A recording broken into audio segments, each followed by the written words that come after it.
We watched Antrum, the deadliest film ever made, and now we're dead. Boo! It's 1000 Wives of Weird.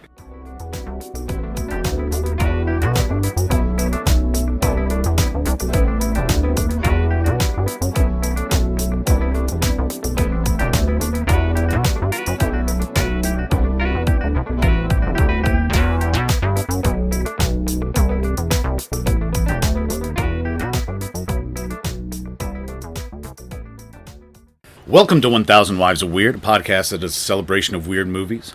I'm Brad Hefner, and with me as always is... Billy Martell. And this week, we watched a little movie that came out recently called Antrum, the deadliest film ever made. Very recently. It came out in 2019. Came out in 2019. Yep. Now, very basically, Antrum is... As it itself claims, it is a entry in the genre of... the movie's gonna kill you. It intentionally places itself within the movie itself using dialogue alongside Ringu and cigarette burns. Verbinski's The Ring. Verbinski's The Ring. My favorite line in the movie. It was probably an attempt to preemptively defend themselves from the critics. Oh yeah, no, they need to hang that lantern. But it does intentionally put themselves in the same line. The biggest difference, I was reading an article about this that Brad sent me last night, and the biggest point that article had that I thought was an interesting way of putting it, as opposed to most of those other films, another one that I would throw on the pile is In the Mouth of Madness. Yes. Most of those films are about a character investigating, some sort of reporter or insurance investigator or detective investigating the history of this film that is supposed to be able to kill you. And this film puts you in that character's place. Yes. Where you are watching all these interviews with different people talking about the film, and then the film itself, the cursed object, is played before your very eyes and ears. And then there's also a little bit of documentary after the fact, assuming that you did not die and or go insane while watching the film within the film. Yeah, I didn't think about it from that aspect because I did not read that article because I was busy. Right. But that was about, like, most of the article was unfortunately just kind of... The article had a very interesting title where it seemed to be comparing the film to Dante's Inferno because both of them talk about the different layers of hell. I guess there was one other observation the article had that I will get into when we get there. Okay, and that site was 25 years later. Yes. Which is also has a lot of Twin Peaks analysis and stuff. Yeah, because it's 25 years later. Oh, okay. I think it started out as a Twin Peaks site, and then it branched out to general fandom after the return, because there's only so much you can do with... Right, yeah. Twin Peaks only episodes offers so much material. Yeah. Very basically, Antrum starts out with documentary footage talking about the movie Antrum. Yep. And how it, as you said, kills people, kills whoever watches it. Yep.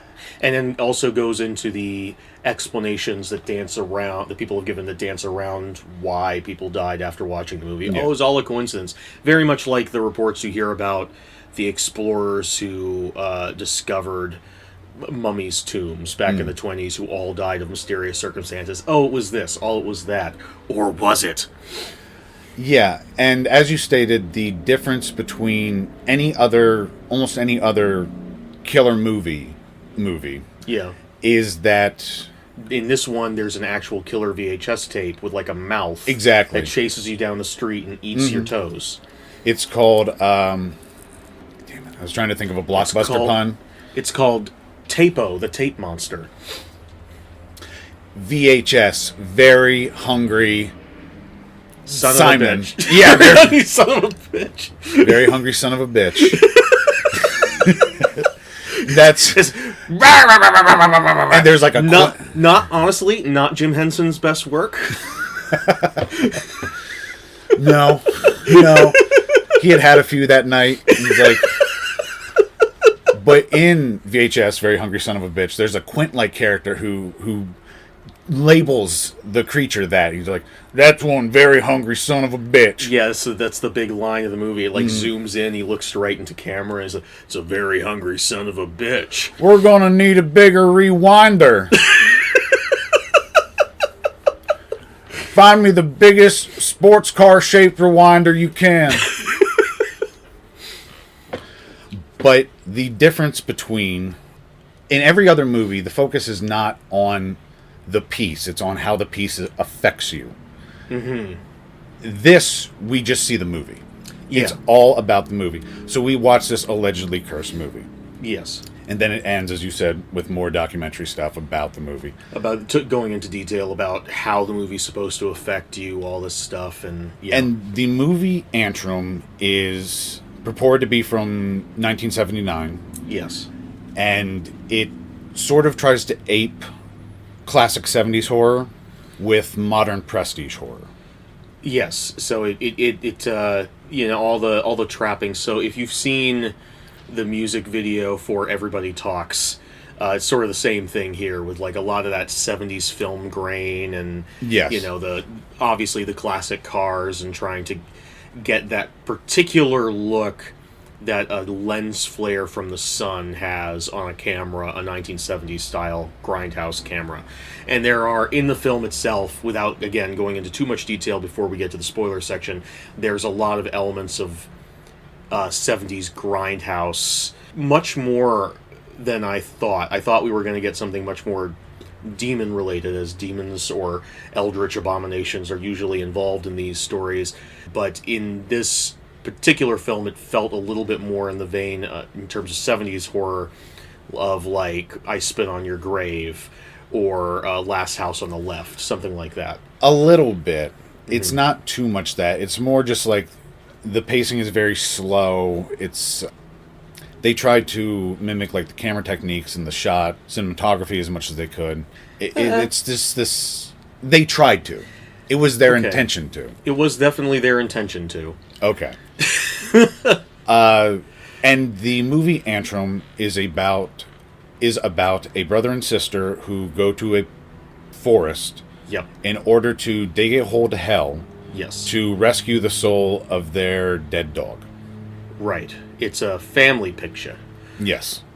So, before we get into the spoiler section, we just want to give you a recommendation about whether or not you should check out this movie. It's available on Amazon Prime. So if you want to listen to the spoilers and you don't care about seeing the movie, you can, or vice versa. Billy, would you recommend Antrum, the deadliest film ever made? No. Are you salty because you're dead now? Yes. I'm very upset. I had so much to live for. This podcast isn't even going to be heard by anybody. I don't know if this equipment is picking us up. Well, this entire thing is going to be one long, like... It's an EVP reading where people are like, I heard a podcast. No, you didn't. Like, you heard what you wanted to hear. And then, people are going to be talking about that more than the actual episode. So I'm very pissed. Yeah. And it's also crowded in here. There's a bunch of ghost hunters. Yeah. I've never seen so many septum piercings and snake bites. Exactly. So, yeah, it's just... Being a ghost is not all it's cracked up to be. It is. No. I was hoping for a Casper-esque afterlife, and instead it's, I don't know. It's just irritating. It's more of a gasper because I'm gasping for space with all these fucking mooks around. That's right.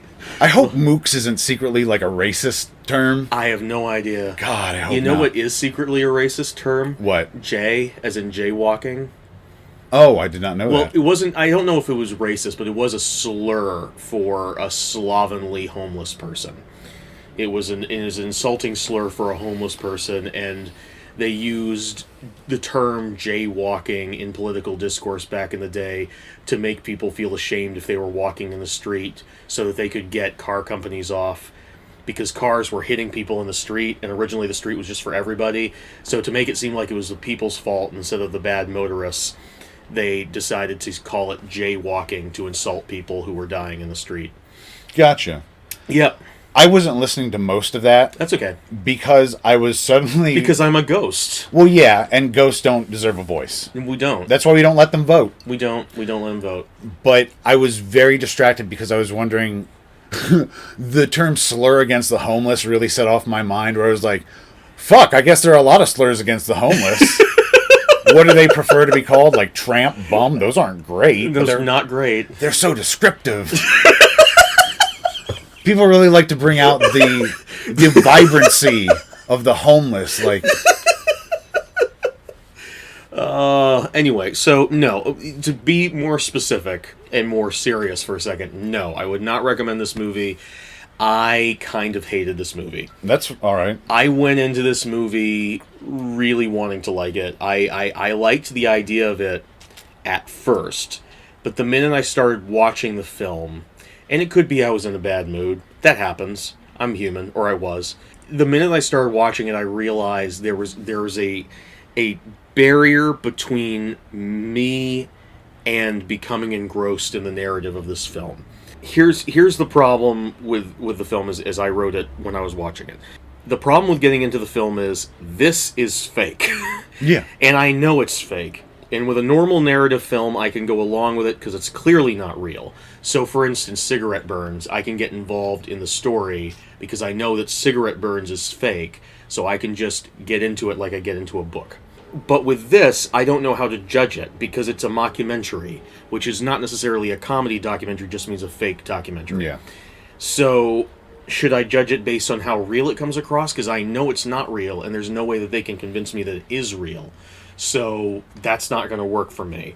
Should I judge it as a narrative film? Because there's no filmmaking being done. It's just a bunch of talking heads, followed by some, frankly, very amateurish cinematography in the actual film portion. And in the end, I'm not scared by any of it, and I can't get invested in the story of the kids with the dog, because all I'm thinking about is, and this is the movie that's supposed to kill me, right? Where's that? How is that? Why am I not dead yet? Why am I not dead yet? Yeah, it's the film is trying to be clever, and I said before in our Meet the Hollowheads episode, we applaud the big swings. But this particular big swing did not work for me, and it just ended up with me being very irritated. I wouldn't even call this a big swing. Like, it's an interesting gimmick. Okay. But it's... I appreciate Meet trying the something Hollowheads different. Is such a unique and singular vision. Yes. This, again, is a great gimmick. Yeah. But anybody else could have done this. Yeah. Okay. So yeah, I agree with that. So at the end of the day, it kind of feels like a similar experience to watching Unfriended, where it's like fun gimmick, but none of this is coming together for me. And in the end, I just am left with the feeling of my time being wasted, which is not a good feeling. No, it's not. That should be the end result of a movie. What do you think, Brad? I don't hate this movie. Okay. I think it's fine. Mm-hmm. I really like the conceit. There's some really nice shots in Antrum. There are. And the first time I watched it, I was pretty engrossed because I like modern prestige horror, and I like 70s horror. Yeah. So I'm like, this is fun. They're trying to mash them up. They're trying to do the thing.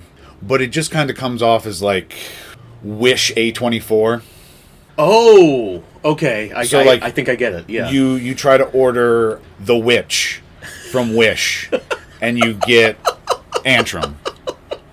Watch, this episode comes out right after Wish just completely disappears off the pop culture landscape completely. But I completely get what you're saying, yeah. I would recommend it. It's not... If it were a longer movie, I would tell people not to waste their time, but it's about an hour and a half. Sure. And there's some good stuff in there. On that we can agree. And I didn't have your immersion problem as much. So without that, I was able, like, I was in there. I wasn't like, sure. Oh, why isn't this killing me yet? But is that what I sound like? Oh my God, you're insufferable to listen to. Well, I'm glad we have a podcast then. It's like you're a Muppet that's voiced by someone who is fired, but hasn't left the studio yet. every day you show up and it's like...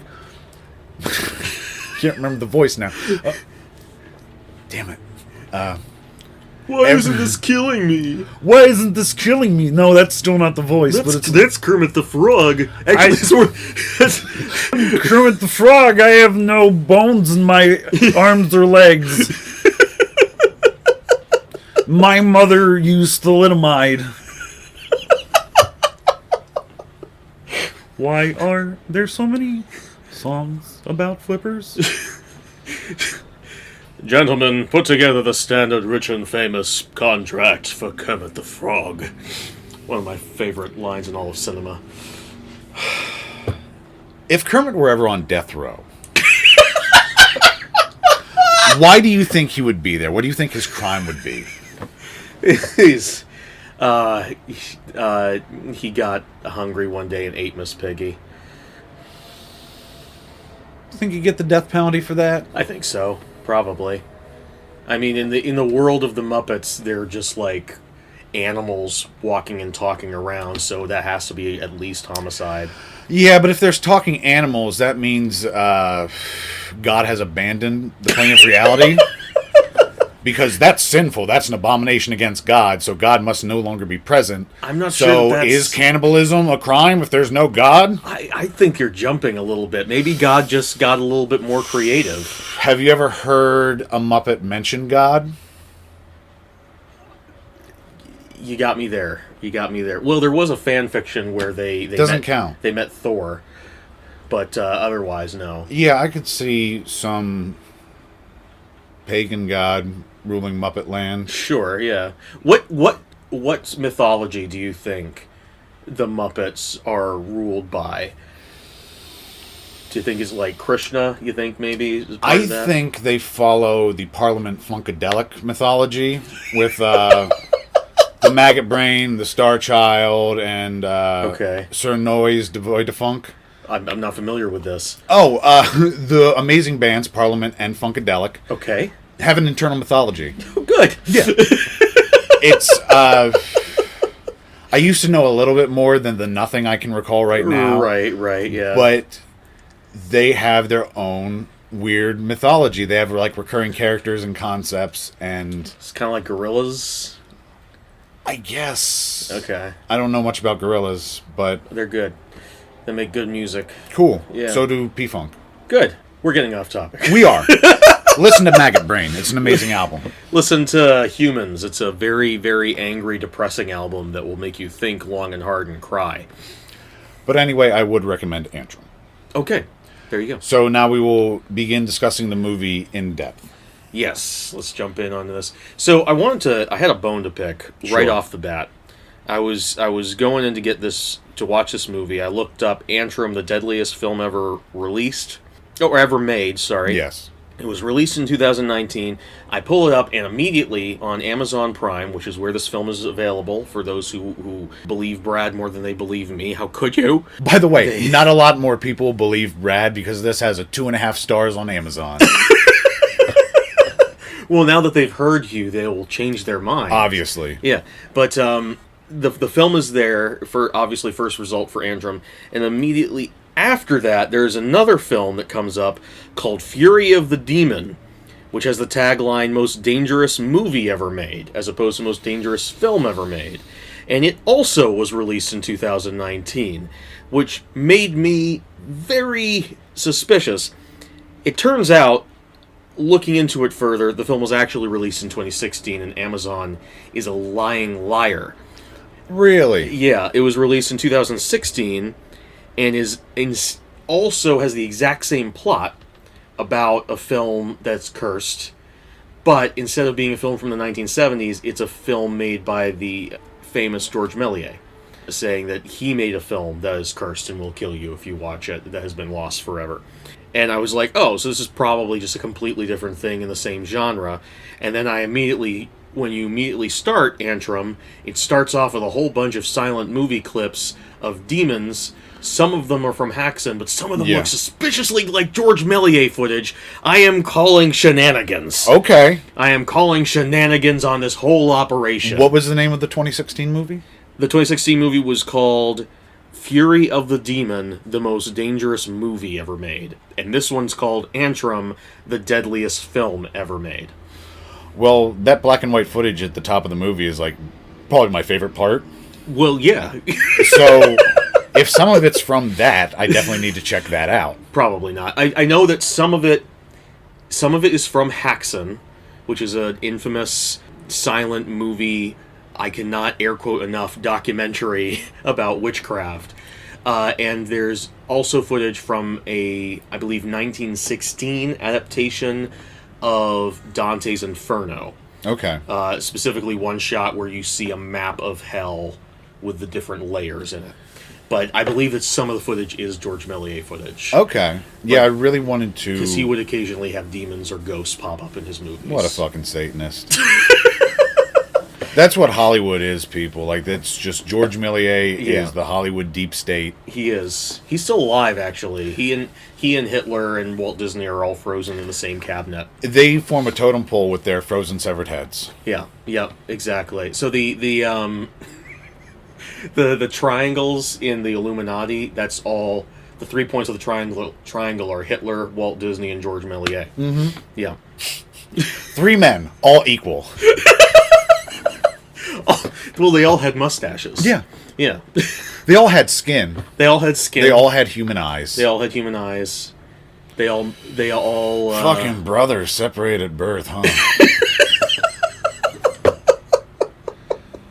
Exactly. This is directed by David Amito and Michael Lassini, who have not done... This is not a criticism of them, but this is one of their first films. Yeah, no, that's never a criticism with us. Like, I mean, we loved Violence Voyager, and that director has not done a lot. Ujicha. But yes. Like I said, this film has 2.5 stars on Amazon. Mm-hmm. And I note... and 2.5 stars is a bizarrely specific flag for me because... Interesting. Amazon, no matter what it is, Amazon reviews are usually pretty high. So if something is low like that, but not like 1.5, like a half star or something, right? It's something that's divisive enough to cause that split.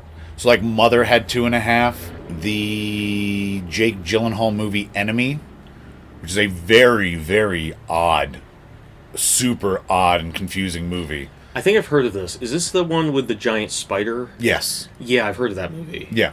That was at 2.5 stars.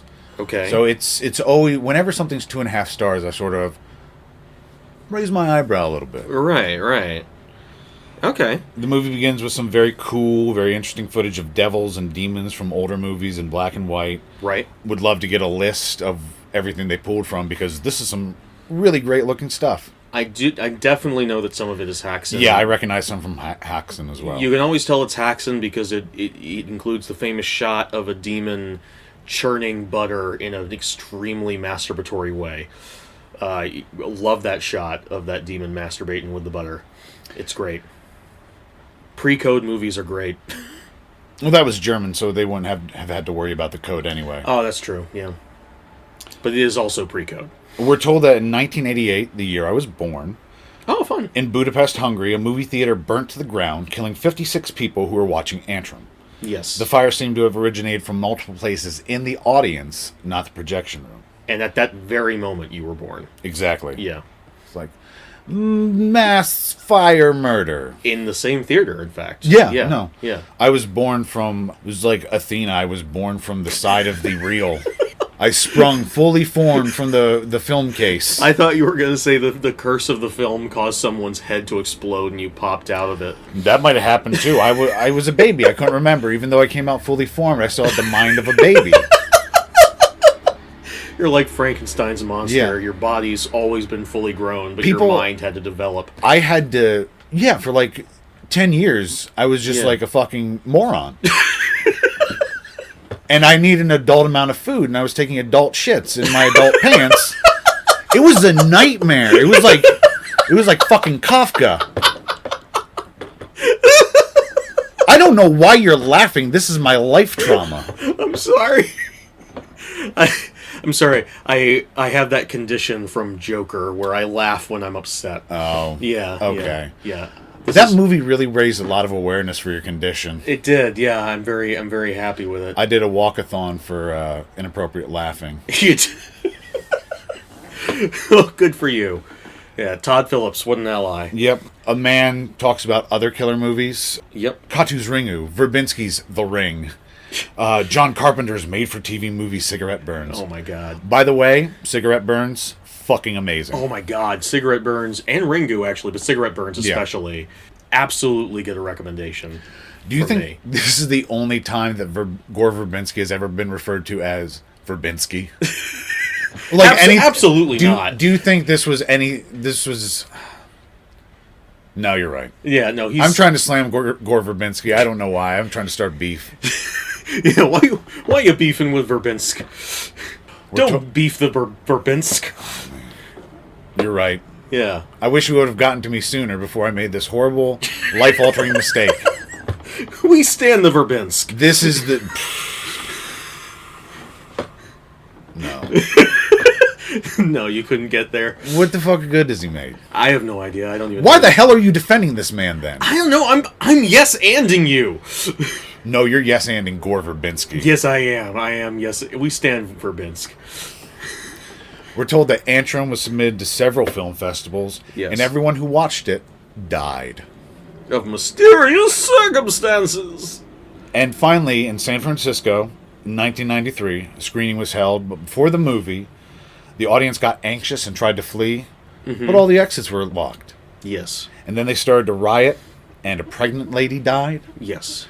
And it turns out that they were all dosed with acid, which was in the popcorn butter.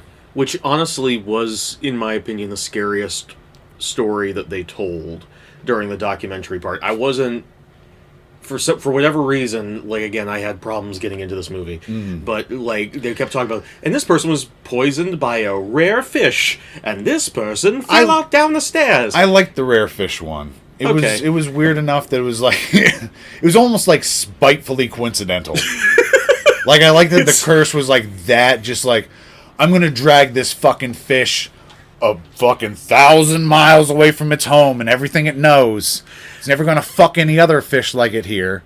Because it's so far from home just to kill this dude. I do kind of wish that the Final Destination movies were like that, whereas instead of being these bizarre Rube Goldberg machines that kill people, it was just sort of like... And then, thousands of miles away, at the exact moment that they escaped the plane crash, a rare fish got separated from its mother and swam all the way over here, and it just, like, cuts to a random scene of them on the beach, and one was like, ow, damn it, fish, and then just falls over dead. It would be like a Tom Clancy novel where he would...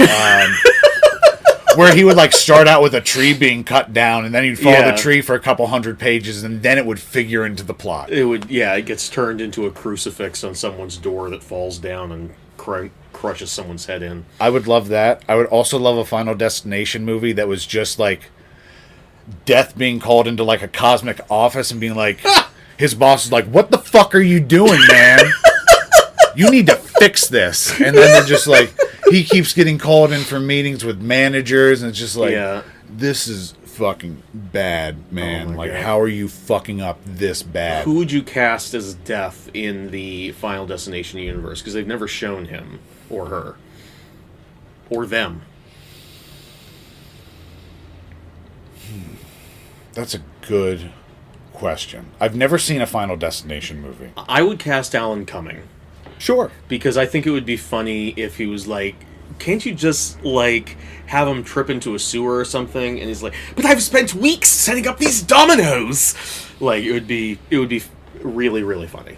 And as everyone knows, Final Destination is a franchise of comedies. Is it? Yeah, definitely. Okay. Absolutely. Yeah, it totally is. It is an absolutely intentional comedy. But yeah, I found the LSD popcorn story to be kind of actually... threatening and scary. Yeah. You were also mostly a teetotaler and everything, so... Yes, I am. Yeah. That would... I mean, it's a frightening thing because no one should be dosed without their consent. Yeah. But it's... that I think that adds a level of scary to you. I do have like a sort of phobia of losing control. So that very well might have added to that for me. Yeah, it's any kind of like That's why mind altering substance or like story of hypnotism affects me a little bit more than other people. And that's why you can't listen to the Prince song "Let's Go Crazy," because you're worried that it's going to make you go crazy. Right? Yeah, exactly. You succumb very easily to peer pressure. I do. I every time I listen to Bat Dance, I have enough trouble. I don't need to listen to any other Prince stuff. Is that the only Prince song you've ever heard? Is Bat Dance? No. Okay.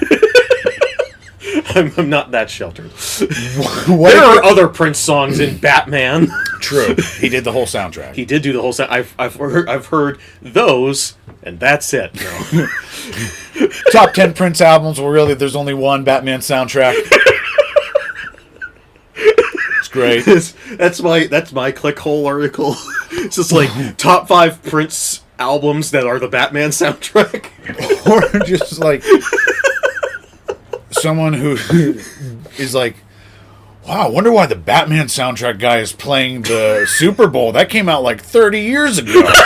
That was actually my reaction when he came out, though. I had no idea who he was. Really? I really didn't. This fucking fool that I conceived was actually you. I was a little kid, like, when it happened. But I was, like, legitimately, I had no idea who he was. I also legitimately, when the Super Bowl did Paul McCartney, I had no idea who he was until he started playing Live and Let Die. And I was like, the Bond movie guy. So my entire life has just been discovering classic musicians everyone else knows through very specific movies that they did. Well, Ringo did a surprising amount of acting, so if you ever want to learn more about the Beatles... I know about the Beatles now. Yeah. Yeah. And Ringo and Paul were both like, thank God Billy finally listened to us. Yeah. That was very important to them. Hey, Billy, it's your chum, Paul McCartney. Wow, you sound remarkably similar to how Brad thinks I sound. Well, are you from Liverpool? No, I'm from Maine. Well, that's a funny place to have a Liverpudlian accent. Anyway, just wanted to pop in and thank you for being a fan of my band, The Beatles. Oh, you're welcome. Great band. You're worth every penny. Everything counts. Good. Ta-ta. Oh, man. We have so many celebrities who come in here. You know. Okay. Oh, we're told that the movie has certain peculiarities that will cause... Excuse me, just a second. A part of a light fixture in my ceiling fell out of the ceiling and bounced across the floor. So start that over again. No, I think we should leave that in. That's pretty cool. It's cool that your apartment is falling down. I live in a goddamn cave, people. This is a depressing ass apartment. I don't know. It's not bad. Okay. I mean, granted, I don't have to live here. Yeah, I have to live here. I don't know. Knock out one of these walls. Give yourself some air. I'm not allowed. Well, I'm not actually allowed to have any of these posters on the Just wall. the ghosts, don't disrespect. Oh, sorry. It's the ghost of our cat. oh. Yeah, Riddle. He was very much a troublemaker. Rest in power, Riddle. Rest in power, Riddle. He was a black cat. Yeah. Yeah. We're told that the movie has certain peculiarities that will cause physical and emotional changes. Yes. Which most movies should cause some sort of emotional change. Right, and they even justify it that way. They're like, well, some movies have been shown to patients in hospitals and have made them feel better. So can a movie make you feel worse? I think so, yes. And I'm like... What bold speculation. Isaac Asimov, eat your worm-riddled dick. Somewhere, who's that guy? Neil deGrasse Tyson. Yeah. Somewhere Neil deGrasse Tyson is on Twitter just going like, this is the most scientifically accurate movie ever made. I have absolutely nothing to comment on. And we're also told that explicit and graphic footage seems to have been added in later. Okay, that's part of the movie that, like, legitimately bothered me. Oh, it's super fucking dumb. It's so dumb. It's like, oh, man, I'm not sure the movie we made is scary enough yet. It's super... Let's imply that there's a fucking murder. Like, Mr. Plinkett edited his home movies into this fucking movie. It's the dumbest part of the movie. It's very creepypasta. Oh my god. Yeah. And also, it's clearly not part of the original film because it's shot on a different type of camera. Yeah. It's This is my other problem with the documentary footage. It feels like they made a movie and were like, man, I don't know if this can stand on its own. Let's add a whole bunch of extra shit. And that's the big question that we need to try to figure out is this movie better without that documentary layer? If you just saw Antrum. Yes. And it was just the movie Antrum. Yes. Would you have liked it more if you like it wasn't like, it's gonna kill you. It's gonna kill you. Yeah. My immediate answer is yes. Okay. I think so. I don't think that Antrum, when I say Antrum, in this particular case, I mean the movie within the movie Antrum. Yes. Oh my god. I don't believe that Antrum is a very good movie. But I think that it would have stood up to scrutiny better, to my mind, without the documentary bits explaining away everything about it. On the other hand, would we be talking about it on this podcast without that documentary stuff? I don't think so. Probably not. Yeah, because without the documentary stuff, it is just a somewhat surreal 70s style grindhouse picture with some Lynchian elements thrown in. I don't know that there's much Lynch in there. There's one particular sequence that reminded me of one very specific Lynch sequence. Okay. Oh, actually two that remind me of two specific Lynch sequences, so I put that as a moniker on it. Yeah. I think if it would just have stood on its own, it's like... Mm-hmm. Or if there had been like a 10-second card at the beginning that's like, this is a lost film that has affected every... What if the stakes weren't so high? What if it wasn't, this film will kill you? It's that strange things happen to people who watch this film. Yeah, even that would be better. Like, I after the documentary footage is passed, there is a black screen with text on it that says, by continuing to watch this film, you are agreeing to that the producers have no culpability for your actions. Which is a very, very, very old scare tactic. Yes. It's a very cheap and gimmicky thing that would happen a lot in like the 40s and 50s. Precisely. But the thing is, I like movies from the 40s and the 50s, especially horror movies, so that I didn't have a problem with. And I kind of liked that there was a countdown to it. Yeah. That countdown was way too long. It was way too long. It went on for far too long. And then it was followed up by the traditional 70s... countdown. Beep, beep, countdown. Yeah, like, one of my favorite parts of one of my favorite movies, James Whale's 1931 Frankenstein, is when the studio-mandated announcer comes out at the beginning, Edward Van Sloan, and says, "It is one of the strangest tales ever told. It may shock you. It might even horrify you. So if any of you are not willing to put your nerves to such a strain, now's your chance to, well, we warned you." There's something really spooky and horror show about that, and I enjoy that. On the other hand, it's also one of the lamest parts of MST3K classic, The Screaming Skull, where they say anyone who dies of fright while watching this movie gets a free casket. Which is a terrible business model. Like, the idea is that like, yeah, we made a movie that's that fucking good, motherfuckers. It's gonna kill all y'all. But then you have to buy all these caskets. So the movie... They wouldn't give you that offer if the movie were that scary. No, they would not. And it is not. Antrum is supposed to be from 1979. The bulk of the credits seem to be in Cyrillic text. Hungary was part of the Soviet Union, so that would make sense. But yes, you'd think they would still be in, like, Hungarian and not... They seem to have sort of switched up a lot of the languages. Like, some of the characters in the credits, most of the credits are, as you said, in that text form, but there every once in a while you'll see like another name in a different language and all this. So there seems to be just sort of this sort of otherness they're trying to put on the film. This mystery. At first, I thought it was like a whole mishmash of different languages, and I thought that there was like a weird casting thing going on. But when I watched it again, I realized it was mostly just that Cyrillic. But I thought the same way you did, and I really liked that. It was like, ooh, this is a weird, very subtle, unsettling thing. Right. It's adding that extra layer of this is different. Yeah. It's sort of a subconscious uncanny valley effect. Exactly. And speaking of the Uncanny Valley, when the movie begins, we get some creepy, distorted, like, singing. It was like, Yes. wow, this is very atmospheric already. This is a very interesting choice. But then it corrects itself and goes to a normal pitch, like, la, la, la, la, la. Yeah, it's the score is very interesting. I actually like the score. My biggest problem with it is that the audio quality is way too good for 70s cinema. Yes. They try and add a few little like warbles and stuff. Like you said, like, there's a correction at the beginning where it's like, And the film stock is very dirty and yeah, but it definitely it's a little bit both in terms of music and dialogue. The sound quality was not 70s. no. Yeah. Even, like, there's a couple moments where I was like, oh, man, one thing that 70s did that would have screamed 70s is really bad dubbing. Yes. There was a lot of really bad dubbing, especially in 70s movies, especially since this is supposed to be a foreign film.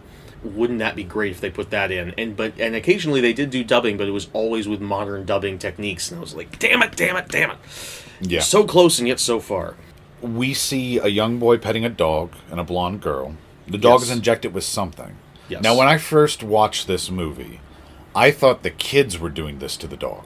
Yeah, I thought this was going to be... And again, that really unsettled me. I was like, whoa, these children are killing a dog right away. That's pretty fucking gnarly. Yeah. So, I was going into this with, like, this sort of, like, wow, this is already pretty heavy. Pretty heavy. Well, there's also, like, a certain expectation, if you have seen Cigarette Burns, if you have seen Ringu, the expectation, or Verbinski's The Ring, the expectation that you have is that a curse movie is not a normal narrative film. Yes. There's something inherently wrong. In Cigarette Burns, some spoilers for Cigarette Burns, the premise of the film, the content of the film that drives people crazy is an actual angel. Like, they get one. Like a real live angel. They for get the a film. fucking angel. Yeah, they get an actual angel and they torture it. They cut off its wings. They make it bleed. And so there's something inherently fucked up about on a cosmic level to what you're watching.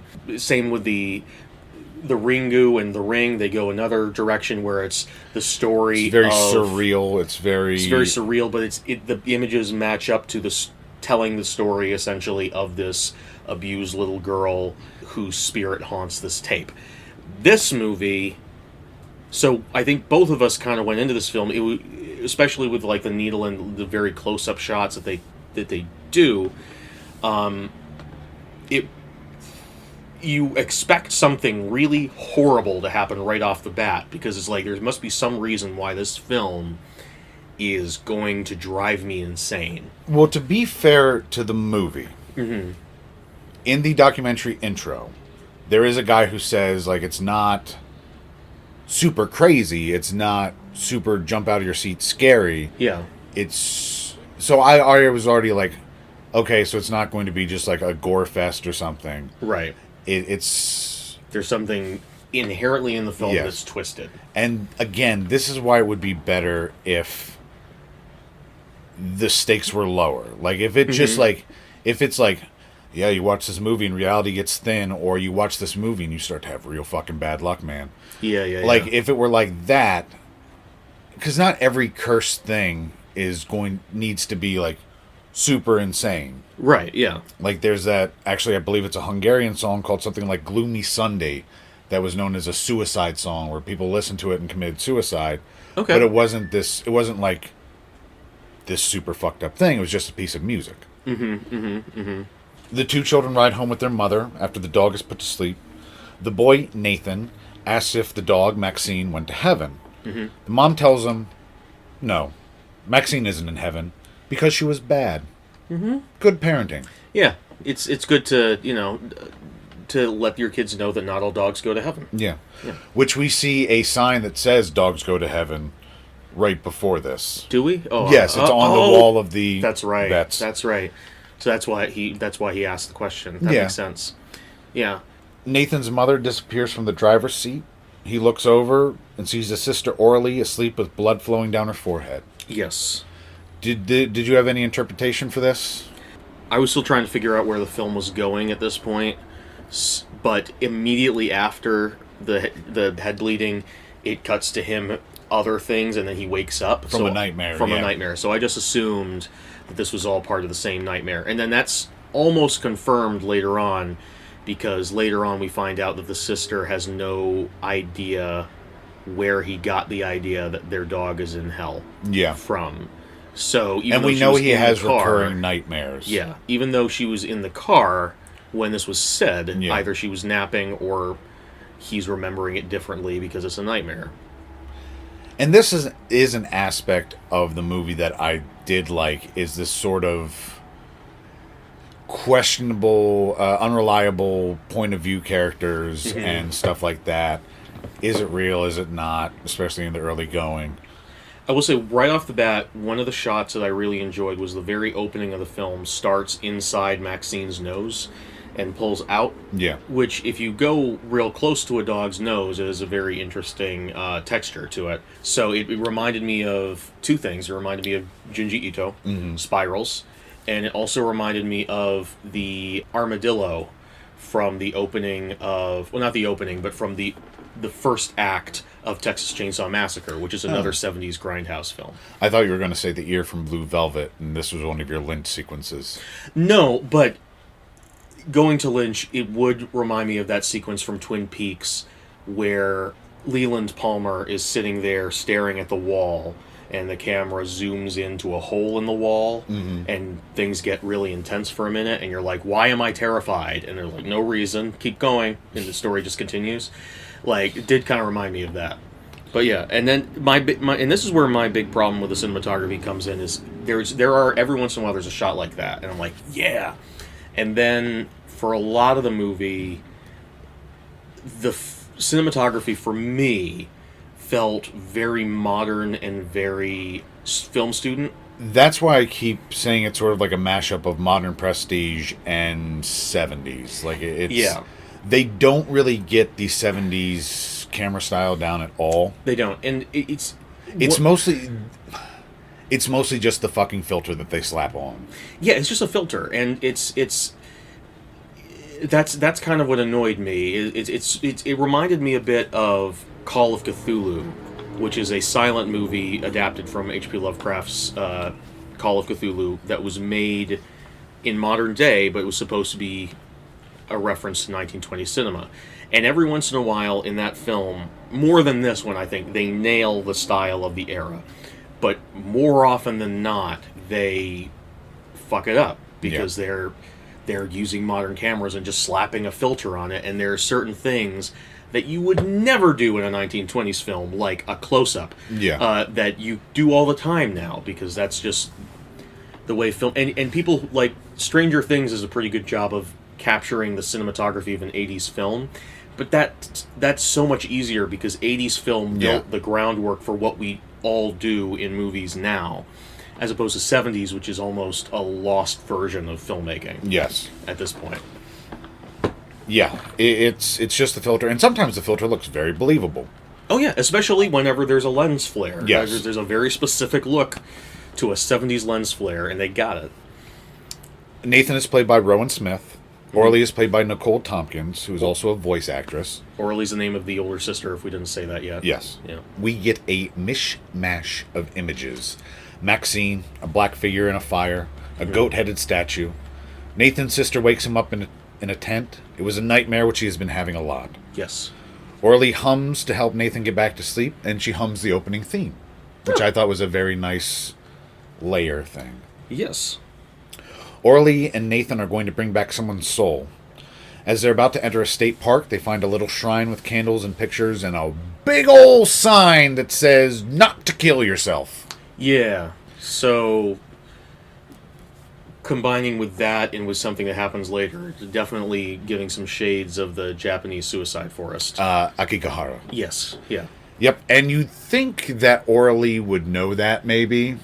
Or be like... You would think. Or see that sign and be like, might be a fucked up place to bring a child.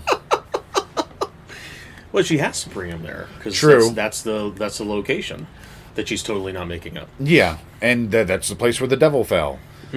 So, but yeah, Orly's not maybe the best big sister. Here's another thing about the film that I might be reading this into it. Okay. But it felt to me that they were... I don't know if they made this movie before they made the documentary footage, had the idea for the documentary footage, or if they made it along with it. But there felt to me like there was an element to it, along with the creepypasta footage and the editing and the elements of the story, where they were like, when a plot hole would come up or something that didn't make sense, they were like, does it need to? It's just a cursed movie. It's not supposed to make sense. It's supposed to be weird.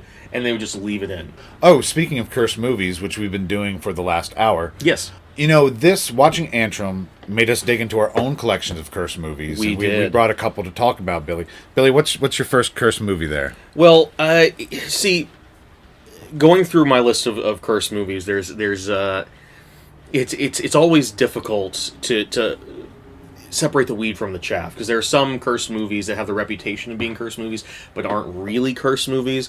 Like, for instance, there was William Castle's Fuck It, Yeah. where he ran out of ideas for gimmicks and he just had Vincent Price hide in the back of a theater with a Tommy gun. So, like, he did end up killing everyone with the movie, but, like, it wasn't a curse. It was Vincent Price's Tommy gun. Wow, I didn't know that Vincent Price was a mass murderer. It's not very well known, but yeah, he killed a lot of people.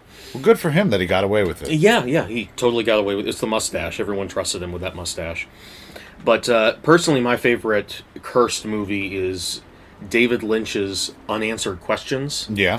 Which is a sort of David Lynch's answer to My Dinner with Andre, where it's just David Lynch in a booth in a diner, and different people come up to him, almost like in the latter half of the Book of Job, and they come up to him and they posit theories, artistic theories about the meanings of his movies, and he just consistently refuses to answer any of them, occasionally adding something else, adding a nebulous phrase that he will then refuse to elaborate on.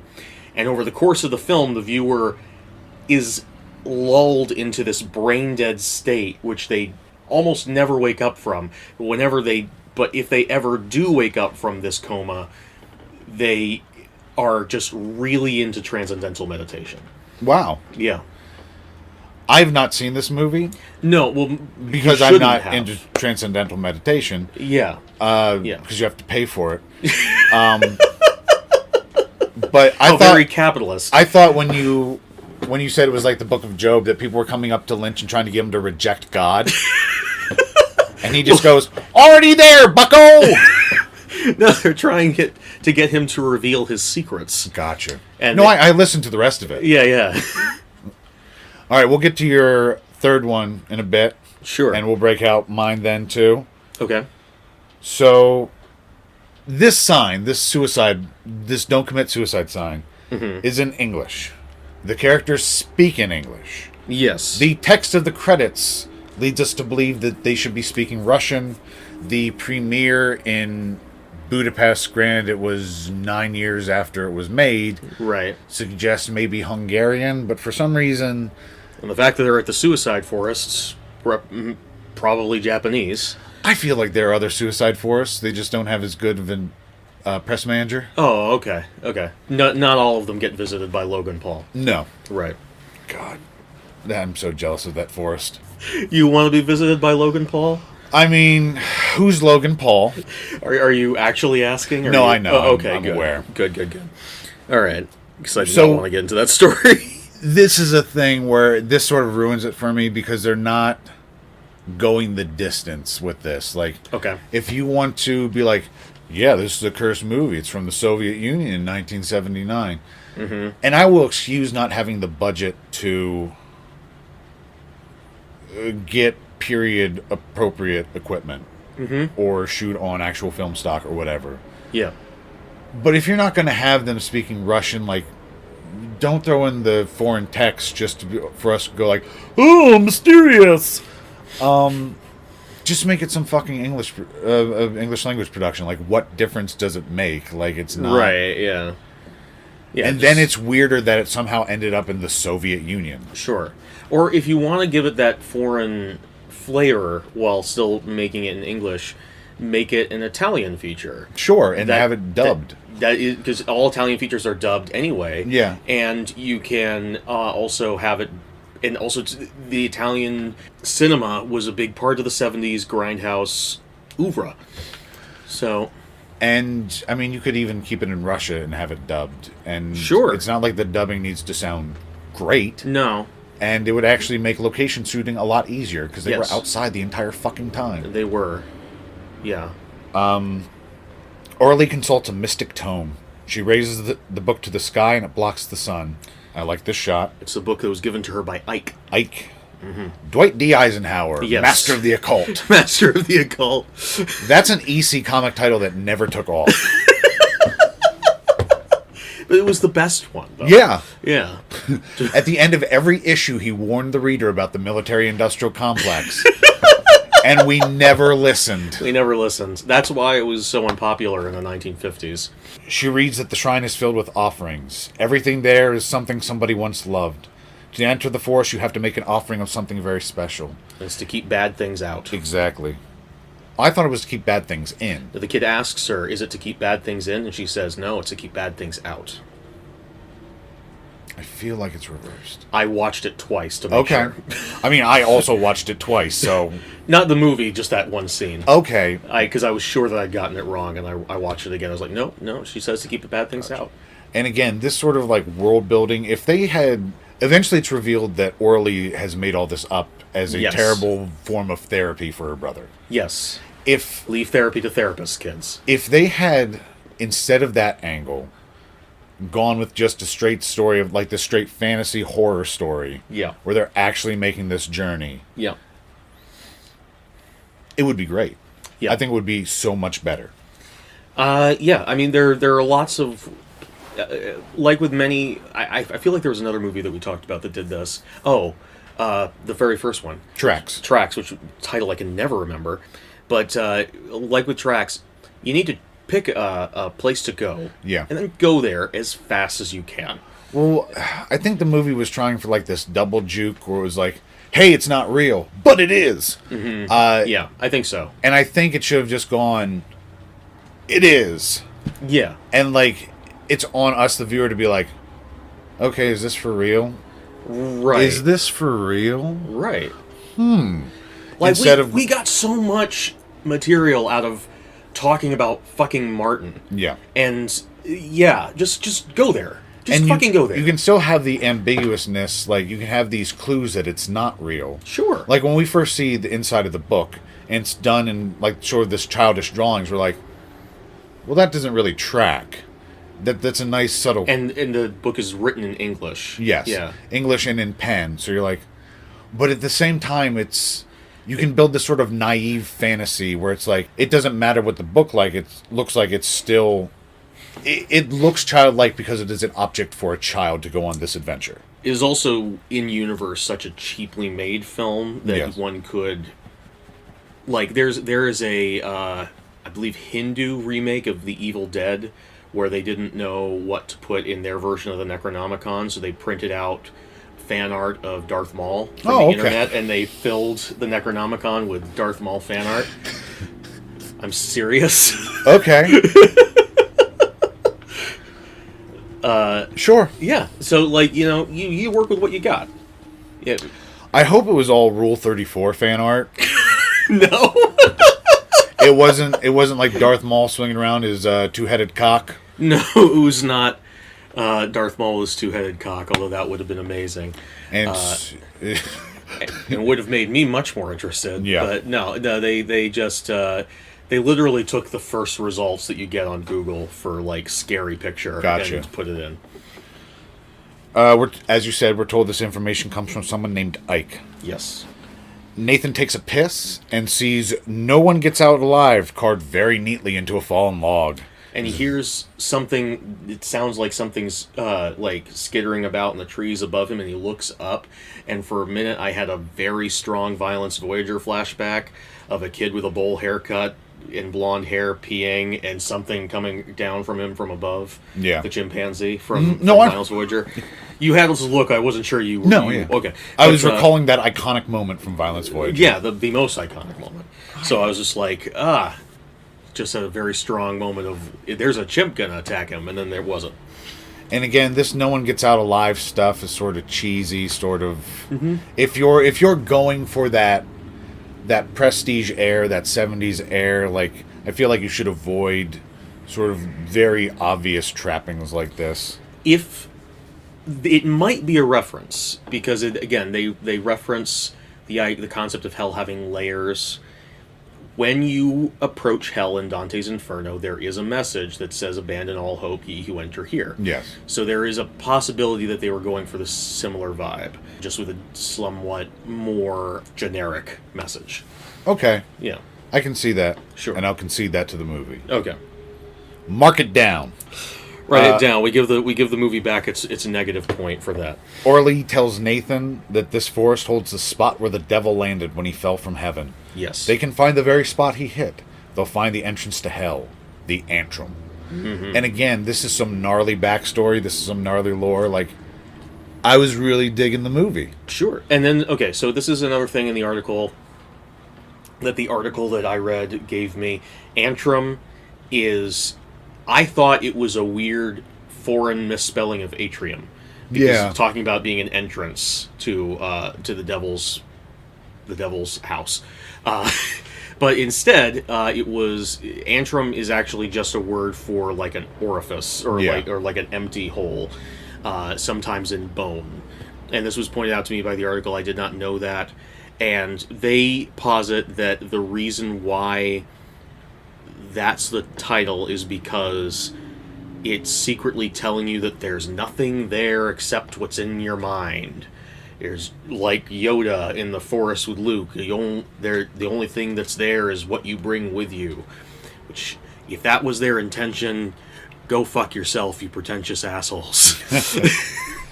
This article was written by Chad Hindman, by the Okay. way.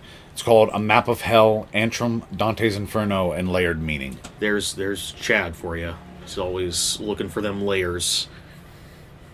They find the spot and set up camp. They set up a star with a religious symbol on each corner. Yep. And here's another hint that this might not be the most professional outfit. As like their symbol for Judaism, instead of going for the Star of David, they just have a menorah. Yeah. Which is not even like a high holiday for Jewish people. Right. Like they went into a New York bodega and they just picked up whatever knickknacks they could find. Can you get menorahs at bodegas? Yeah. Okay. Yeah, they're like little religious knick-knack shops and stuff all over the place. Okay. Yeah. You just get a little Buddha, get a little Hindu thing. Whatever floats your boat. As we mentioned, Orly's book is written in pen on very fresh white paper. Yes. They recite a protection spell over and over. As Orly begins shouting the spell, the light on her body dims and dims as she's positioned in front of the sun. I also really enjoyed this shot. Great shot. Then her voice distorts and gets kind of cheesy. Like, this movie builds to like things that I appreciate, and then it will usually manage to undercut them in some way. The thing it builds to is almost never interesting. It's There is a shot around this point, I think it's just before the scene, which might be my favorite shot in the entire movie, where they're walking along an almost completely flat, no trees or anything. The sky behind them is red and purple. And as they're talking, you can see a slight overlaid outline of a demon's head. Yes. Looking into the audience like the cowboy at the end of the Great Train Robbery. That's another silent movie reference for those who don't know. But he's and that demon comes back several times. But that's another Lynchy moment, which reminded me of the end of, I believe, the next to last episode of The Return, where Kyle MacLachlan's head is just overlaid over a series of scenes that have nothing to do with it. Yes. Yeah. The pair begin to dig. Well, they move a bunch of sticks out of the way first. Yes. In a moment that was clearly the director just said, move these sticks, and then just like filmed them in real time and cut the best points together, because you see like the kid playing Nathan falling over the sticks and stuff. And so you get some like genuine, truthful moments, which is good because a lot of the acting in this is very stilted. Yeah, it's not great. Yeah. They're child actors. It's what you're going to get. Yeah. You're going to get what you're going to get, and you're going to be happy with it. Orly tells Nathan more information from Ike. Ike asks her if Ike really said that. And it sounds like Nathan knows about Ike, and this is a nice little curious thing. They do some nice sewing of details, and Nathan is always operating on a slightly different playing field than his sister. Even when she thinks she's, like, leading him around by the nose, he's always, like, got some other game playing in his head. Which is another aspect of the movie I really appreciated. Sure. And here's probably the most bizarre sequence of the movie. Orly tells Nathan to look. There's a demon. Yes. And the demon is this bizarre stop-motion squirrel. This is when I started to be excited that the movie was going to get a lot weirder. Yeah. Yeah. Unfortunately, does not live up to that. But it almost looks like a model from our now lost Blood, Tea, and Red String episode. Yes, that's exactly what I was about to say. Watch the movie. Definitely watch the movie. It's available on Amazon Prime. Yeah. We will probably eventually do the episode again, but we'll have to give it a while. We'll have to give it a while so that we can not just be repeating ourselves. It has very shaggy fur. It makes weird noises. It moves very jerkily. Herky-jerky. Has these long, sharp teeth. Yes. It's so weird, and I was hoping, like, is this what animals look like in this world? I was hoping it appears that's what it is. Yeah. Yeah. I was hoping, like, we'd see, like, a deer that looked like this. Like this was... Yeah, like, where the budget went. If you wanted to do this as, like, a movie where spooky things are definitely not real, it would have just been a squirrel. Yeah. And that would have been a very easy early indicator from the movie that she's playing with him. But yeah, they make it the stop-motion creature, and then the audience is left wondering, was it really a demon, or was it just a squirrel? I don't fucking know. Because it was a squirrel, but it scared the shit out of me. Yeah, and this is... And she tells him, you can cast away the demon by putting your power into the sticks. Yep. And casting it away like a wand. And they run after the squirrel and chase each other around and have some fun brother and sister time. Yep. There is literally no reason for the squirrel to be represented as it is. Yeah. The only thing I can possibly think of is... Script calls for squirrel. Can't find a squirrel today. Guess we need to get do the very intensive, laborious process of stop motion. Wouldn't it be funny if they couldn't find a stop motion guy, so they went with a marionette? It just cut around, and it's just this marionette of a squirrel going, like, it's a demon. I mean, I'd fucking love that. I'd be like, holy shit, this movie is cursed. It's like a really bad marionette. It's not even touching the ground as it walks. It's just like floating along. You can see the guy's boots behind it as he's moving. It's just a taxidermied squirrel on a string. Oh my god, that would be so fucked up. It's literally... No, that's even worse. He's a taxidermy squirrel on one string, and it's literally just being dragged along the forest floor, collecting leaves as it goes. Can I tell you about this idea I had? Okay, go ahead. And the only connection is strings. Okay, great. But imagine... Another movie we were almost reviewing. Yes, someday we will talk about strings. We will. I know you're on the edge of your fucking seats. We are all, so many strings fans in our audience. Picture this. Yeah. A ceiling fan. Okay. On high. Yes. And to each blade, by a string, is attached a desk fan. Okay. And those are also on. I've guessed. The cord situation is going to be a nightmare. The cord situation. I was about to bring up the cord situation. I just thought about that. Yeah. But other than that, pretty great idea, huh? No. Sounds like it's going to hit a lot of people in the face with a lot of very heavy equipment. I mean, I guess I was imagining it more of like, Darth Vader's pod that he's in Empire Strikes Back, where you're getting this fan pod. Oh, okay. That, like, you sit in the center and... Oh, okay. Yeah. I think I'd just be sitting there terrified because the heavy fans are gonna like fly off and break some shit. I did consider that aspect of it. Decided to move ahead. Keep going ahead. I was saying, before you bring this to Shark Tank, maybe, like, workshop a couple of these ideas a little bit. I mean, I don't need to make money off of this. I think it's just a good idea. This is just a gift to your gift to the world. Yeah. Yeah. I mean, I want someone to do it. Because I won't. Because you're not doing it. No, it sounds destructive and dangerous. But someone should. Okay. And here's our first hint that the adventure may not be as serious as we first thought. Mm-hmm. Oh, another great thing would have been if this was some sort of symptom of the forest corruption. Like, there's like this sort of unreality that spreads. Yeah. We get a screen saying, the first layer, Nefastus. And again, going back to the music video for Everybody Talks, much like at the beginning of that movie where they have the title for the fake movie within the movie, Zombie Bikers from Hell! And it sounds like something that Cinemassacre would come up with. It's the same thing in this movie where every time there's a new layer and a word comes up, again, I don't remember the titles of the different layers either, so I'll just say Hecate or something like that. There'll be a voice that comes in and says, Hecate! Yeah. And that was supposed to be scary, but was very goofy. Now, when I was doing research, I found that Nefastus can mean a couple things, but in one context, it means contrary to divine law. So that's a neat little thing. Fun. The pair break for lunch and see someone walking around. They follow him and watch him strip to his boxers. Yes. And at this point in the movie, I was like, yeah, this is pretty weird. I can see this getting fucked up. That squirrel was amazing. I thought they killed the dog. The mom disappeared. Like, I'm enjoying it. And we see the man, he bows his head over a stuffed animal, and he's a Japanese man. We realize he's about to commit seppuku. Yes. Because he's in the suicide forest. He has a big old Bowie knife.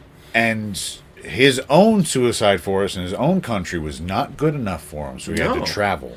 Or maybe he lives over here. He sampled many suicide forests across the world until he could find one that was worthy of his stuffed animal. You got to shop around. Yeah. As he's about to drive the knife into his abdomen, Nathan shouts and stops him. Yes. The man complains in Japanese for a while, breaks down a little bit. Yes. He apologizes and then leaves. Yes. And I was like, okay, this is still strange. It was a good scene. It's okay.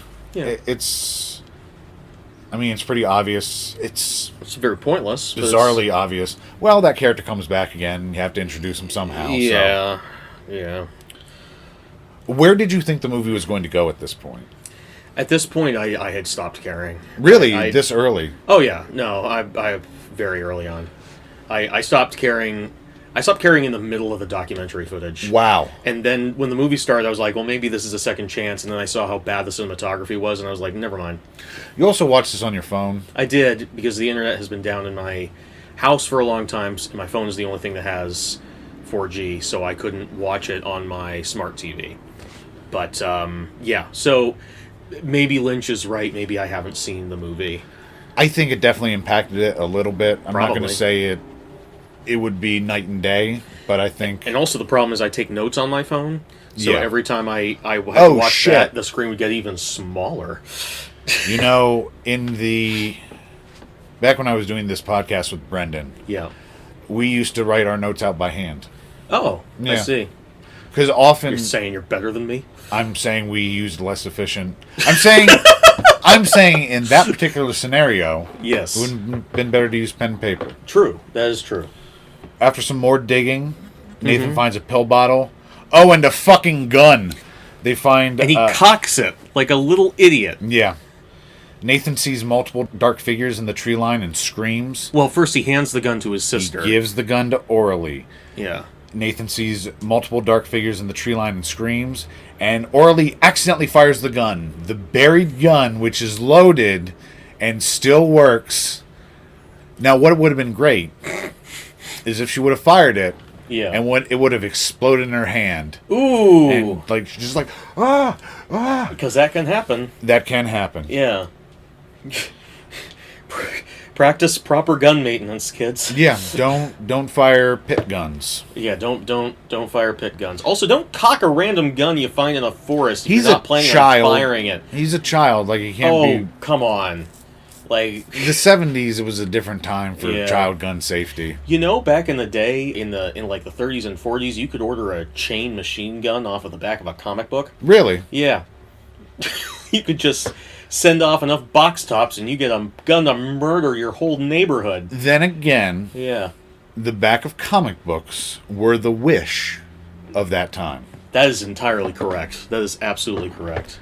If you ever want a funny day, go and look up old comic book ads on Google Images. You get some weird shit. They promised godlike powers. They absolutely did. Yeah. You get X-ray specs, sea monkeys with actual souls. Hey, Squirt, you ever want to decide who lives or dies? Well, with the Judge-O-Matic for only 5 cents, you can rule over the damned. It is always something ridiculously cheap. Yeah. At 5 cents. These are actual ears worn by Leonard Nimoy. It was insane. Absolutely insane. The past is another planet. But anyway, okay, so Nathan tells his sister that they've reached through the first layer of hell, but he doesn't hear the trumpets you're supposed to hear, Yes. which is a bit of foreshadowing for later. And there's a nice little bit where in the background we see a cross etched in the dirt, which doesn't make any sense, but it's there. And then in the next shot, that cross is inverted. Yes, and then in a couple shots later, it's not inverted again. Yeah. Spooky, not continuity error.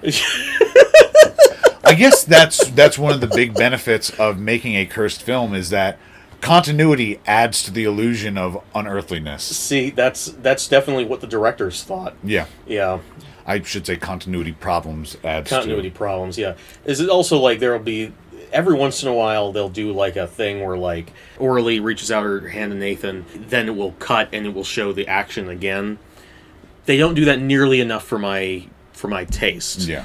Like, I have seen art films that have legitimately made me feel like I was going to die after watching them. This did not give me that feeling. No. That night, Orly tells Nathan to get ready for bed. Nathan tells Orly her feet stink. Mm-hmm. Orly tells Nathan to brush her teeth. He won't go until she washes her feet. Orly consults her book and tells Nathan about Cerberus. They don't have anything to worry about as long as they don't smell foul. Nathan goes to brush his teeth. Also, once I realized that the book from Ike was a fake book, Yeah. it kind of erased this for me because, of course, you're a kid. What are you going to put as being at the gates of hell? But the first time I heard that, it did piss me off. It's so obvious. It's so Cerberus is such an obvious reference and such an obviously wrong reference if you do any research, because he guards the gates to Hades, not hell, and so many people conflate hell and Hades, and they're not the same thing at all. But yeah, But that's here just comes a private beef. And here comes more conflation, although I love this scene. It's very spooky, it's very atmospheric. Nathan's at the water's edge, brushing his teeth in the pitch black. He sees a dark figure standing, paddling a rickety boat with a nude woman on it. Yes. This figure is meant to evoke Karen, the ferryman over the river Styx. Exactly. But I loved this sequence. It was very spooky. It was very, like I said, atmospheric. It was great. I was still on board with the movie at this point. Sure. I was still like, this is neat. I'm enjoying this. Yeah, I was confused why he had to wander so far away from the tent in order to brush his teeth. That was pretty contrived. Yeah. See, at this point, I'd given up on the movie so much that all I was doing was nitpicking.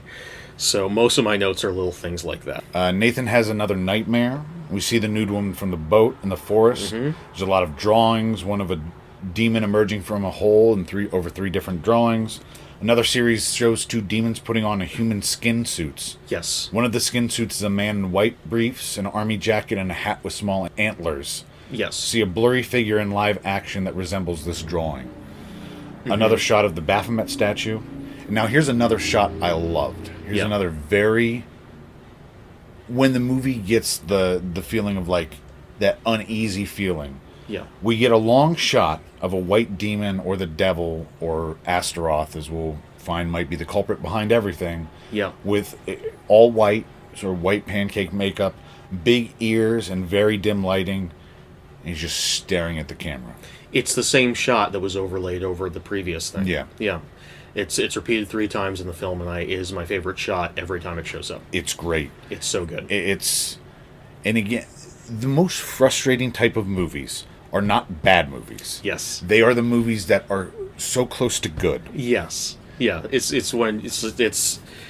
Tyra Banks element. We enter the second layer, Maleficus, which roughly translates to villain. Ooh. Nathan tells Orly when she asks how he knows that they're in the second layer, he says, because they scratched me.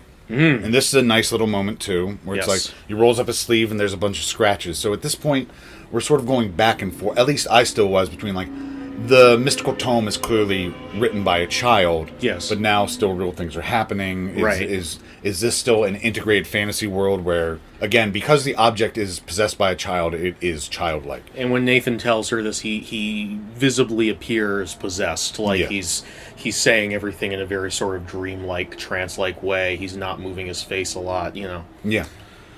The pair go looking for Maxine. They have to find something of hers. That's how they'll know they've redeemed her. We get the first shot of the quote-unquote explicit footage that was mentioned in the intro. Yeah. Very quick, spliced-in black and white footage. A man and a woman nude, except for what appear to be duct tape undergarments.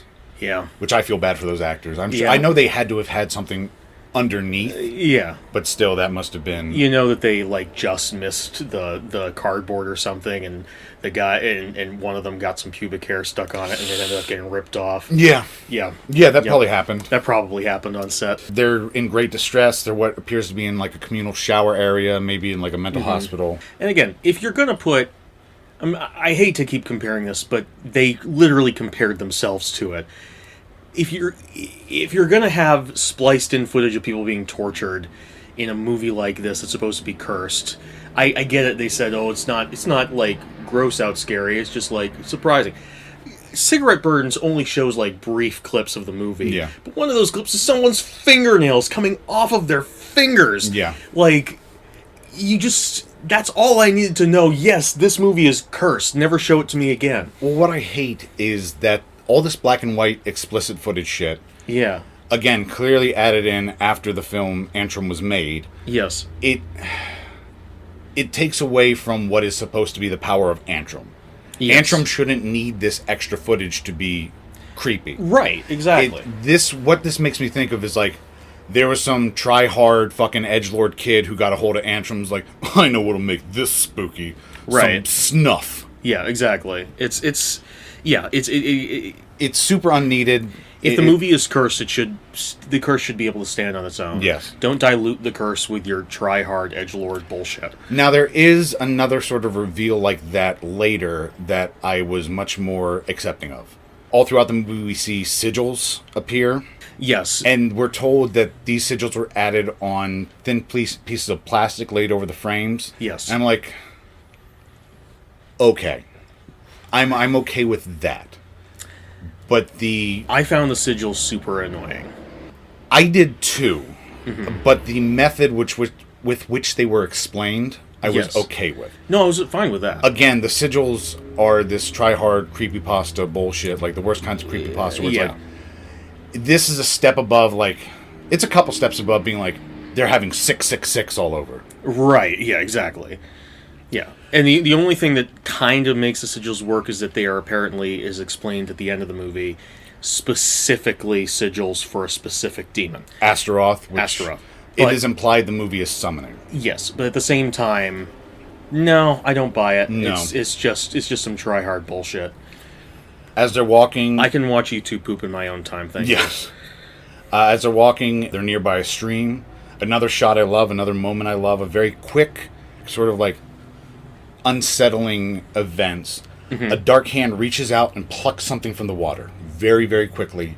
It's a blink and you'll miss it moment. I think I did blink then, because I don't remember that. It's a great little... Like, this is the sort of building horror I like. Just stuff in the background, stuff very quick. When you see shit like no one gets out alive, that does less for me. Yeah, agreed.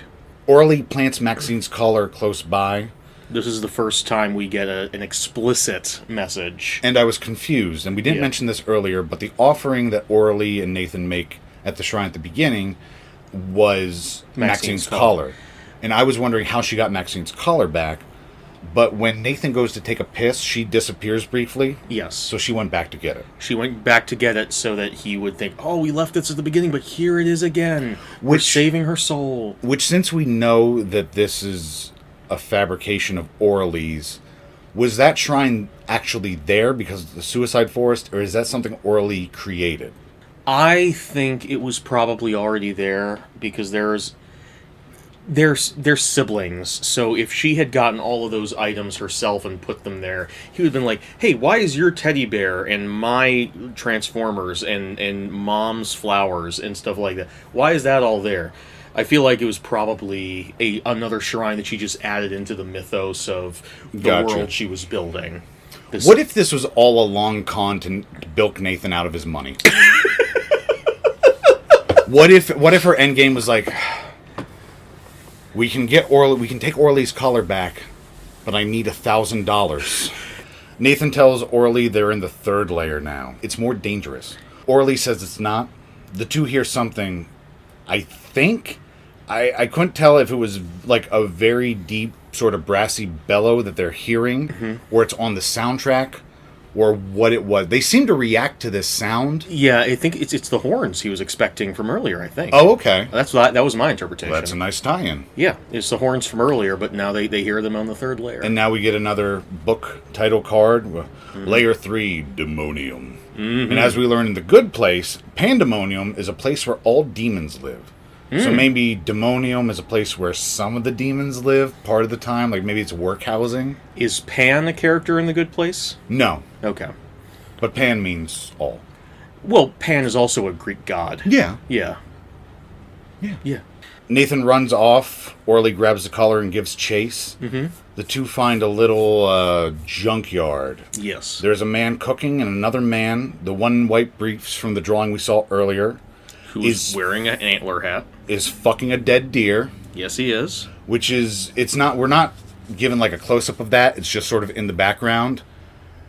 Which, again, I was still like, okay, that's a weird detail in a cursed movie. Like, yep. I can jive with it. Mm-hmm.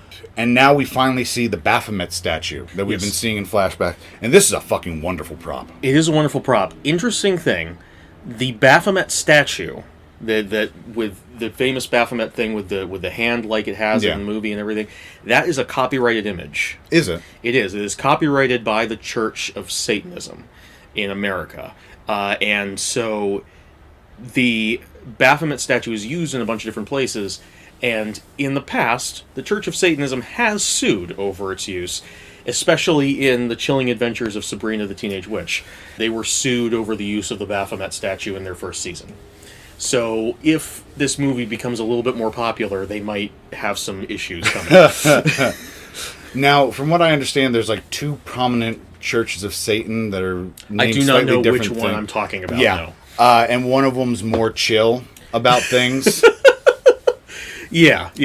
And again, this Baphomet, it's basically a brass bowl where it's heated and... It's made out of, like, car parts and shit. Yes, because they're in this junkyard, and it's a fucking great statue. It's so great.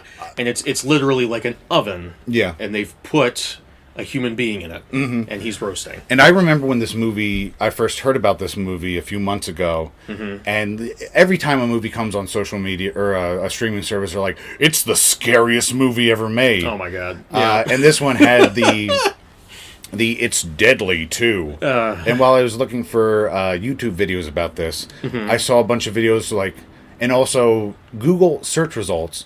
Will Antrum actually kill me?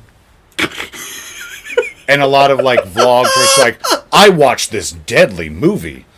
And mostly people looking unimpressed in the thumbnails. Yeah. But I remember seeing this Baphomet statue and becoming very like, I knew I wanted to see this movie just because of that prop. And yes, it's a wonderful prop. It's great. It is the highlight of the movie. It's great design.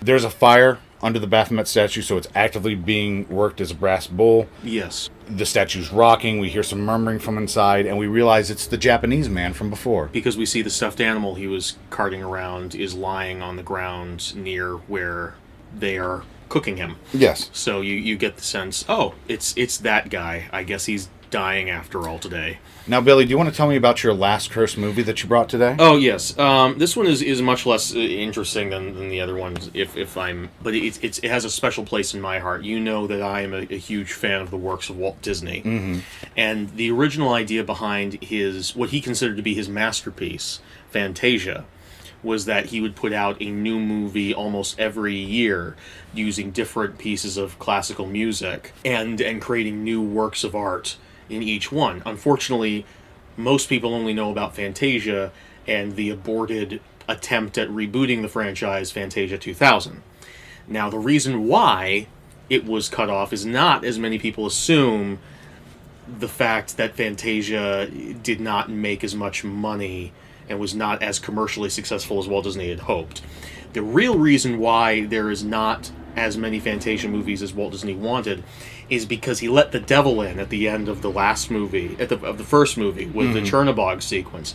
And even though he thought he had included enough holy imagery at the very end of the movie to contain it, he found that when he went to the drawing board to create the second Fantasia, Chernobog had become so powerful within the concept of the film itself that it had actually taken over the entire film, and the artists found that they could not draw any more sequences within Fantasia, no matter what classical music piece they were working off of, without Chernobog invading, which is what led to the infamous lost Walt Disney cursed movie, Walt Disney's Fantasia 2, Oops, All Chernobog. That was a long way to go for that punchline, but I appreciate it. Thank you. Now, I brought a couple too. Okay. This first one is it's by James Franco. Oh my God. Yeah, he made a cursed film. He did? Yep. It's shot on hair. It's shot on hair? Yeah, the film is made out of hair. Okay. It's called Hey Girl. Okay. And when you watch it, Uh-huh. James Franco instantly gets your number.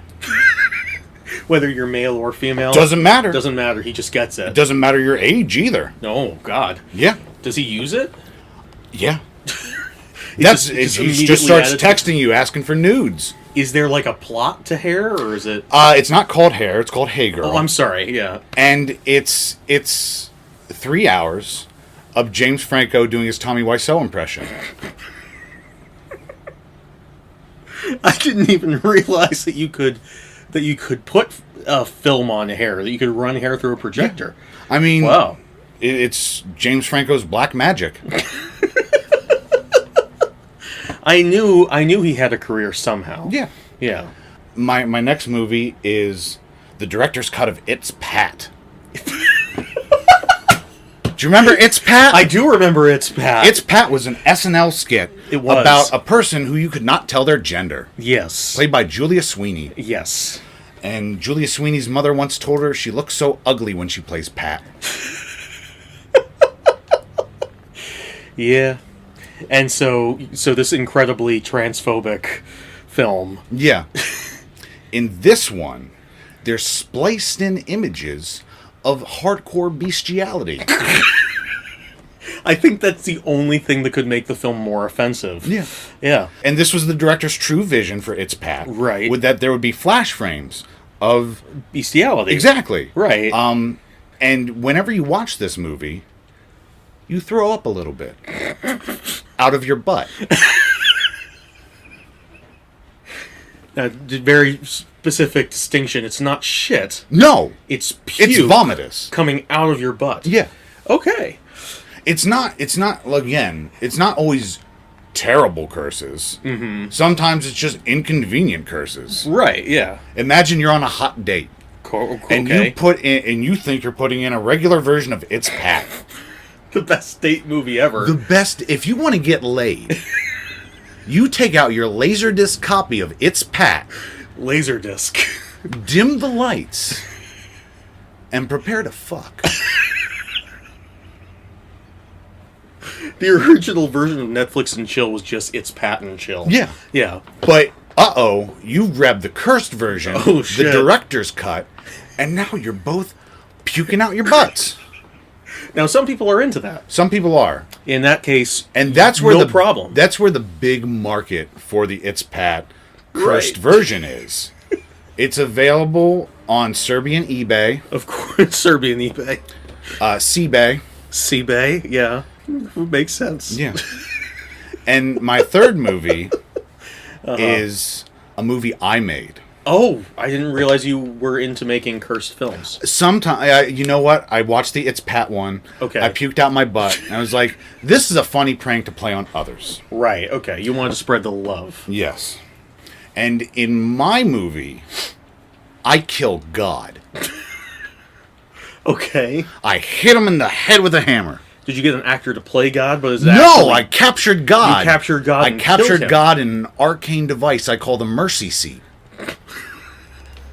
Well, as I baited him with peanut butter like a mouse.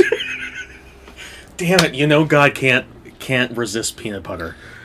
I was about to say something super fucked up. But I think it's something that might even offend you, It's possible. who you've gotten pretty insensitive to offensive things since you've met me. That's true. When my first interaction with you was telling you about the person I know who got shot by a cop. Yeah, that's yeah. You Yeah. just. I just need to tell someone this. A person I know got shot by a cop, and I was like, oh. Yeah, there's a story that goes along with that too. But yeah, I captured God on an arcane device I call the mercy seat. Okay. I hit him on the melon with a hammer. Okay. And now when you watch it, you get a little sad that God is dead. That's all. You just get a little bit sad. I find being sad a curse. If I'm not sad and then I'm suddenly sad, that sounds like a curse to me. So, by that by that logic, is the Notebook a cursed film? Did they kill God in the Notebook? No, but I get a little sad when I watch it. I guess. I mean, again, it's a sliding scale of curses. Oh, okay. Yeah. Not everything's Antrum, the deadliest film ever made. Well, I'm a little bit bummed about God being killed. Cursed. So there I'm cursed. As a Christian, that takes a lot out of my week.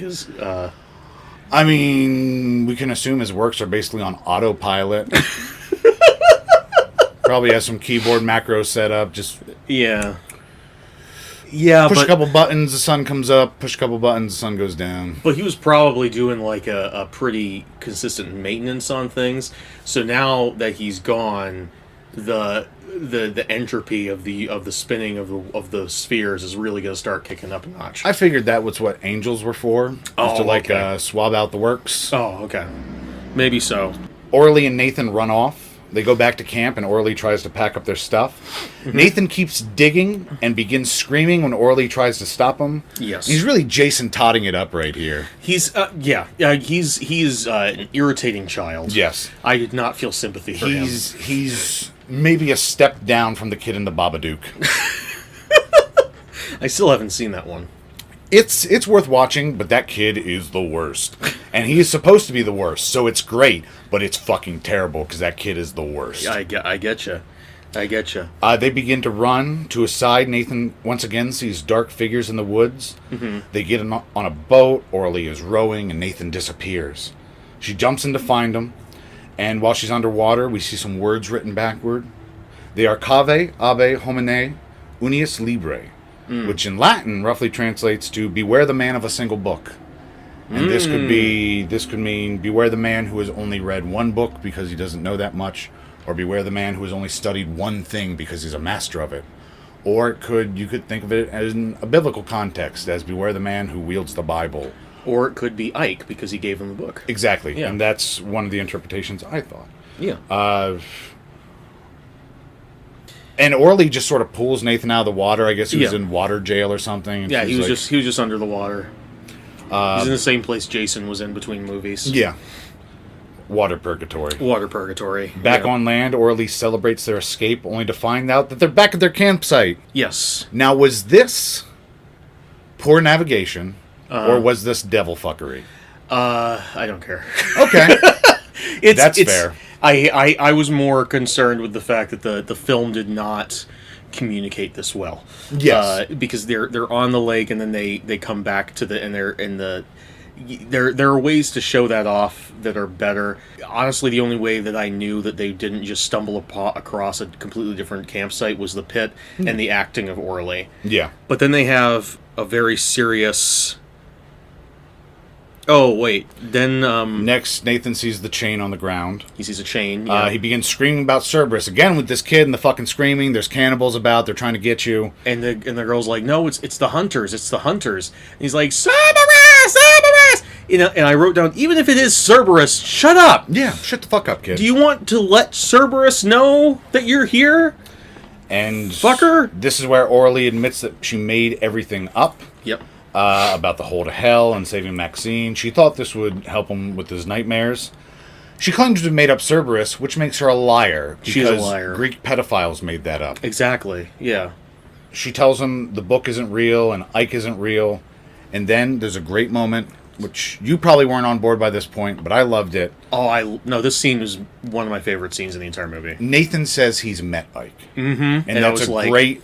The floor fell out from under you. Yes. It falls out from under you when that scene happens. That's a great turn. Yeah. And there's a beautiful black and white flashback. Nathan's out back of a place called Aaron's Diner, just throwing some rocks. And my favorite shot in the movie, a black hand extends out from the side of the dumpster and beckons Nathan. Yes. And this is just beautifully shot. Nathan goes and follows, and what I hated about this sequence is this flashback is intercut with scenes from the present. And yes. It ruins the flow of this very stylistic, very effective scene. This is another moment that felt very Lynch to me, specifically that one scene from Mulholland Drive. The dumpster scene. The dumpster scene, yeah. Ike is fully black. He's not African American. He is pitch black. Yeah. His hair is in sort of like... scraggly hair. Thin dreads. Yeah. And he, once again, he's positioned to block out the sun, which... No matter how many times the movie does it, I like how it looks. And then just to ruin things, they put a sigil right on his face. But I liked this one because then he touches Nathan's forehead, and the sigil appears over Nathan's face. And it's this nice little... It's a very obvious thing. Yeah. But sometimes you do the obvious because it works well. One other complaint I have, it worked in the scene. It was a beautifully done scene. And if I hadn't had so much of a problem with the film up to this point, I would have let it go. But because I did, I didn't. Gotcha. But in that scene, they use an effect in which they reduce the shutter speed. Okay. So it's a way of artificially inducing slow motion on your footage that makes the footage appear very choppy and blurry. This is something that people started using around the time that MTV came around in the mid-'80s and '90s, not in the goddamn 1970s. Especially not in Russia. Especially not in the Russia. Soviet Union in the 1970s. Yeah, it's an MTV special effect being used in this movie. And again, if the beginning of the movie had set up a perfectly 70s ethos, and then it started to slip in some more modern things at the end, I would have let it go. It wouldn't have bothered me at all. But it had done such a bad job of setting up that ethos to begin with that now it was like, oh, and now we're just throwing this in. Yeah, I agree. Yeah. And as a perfect capper to the sequence, Nathan says Ike showed him things. Specifically that Orly would try to trick him with Maxine's collar. Nice, very well written, very well played.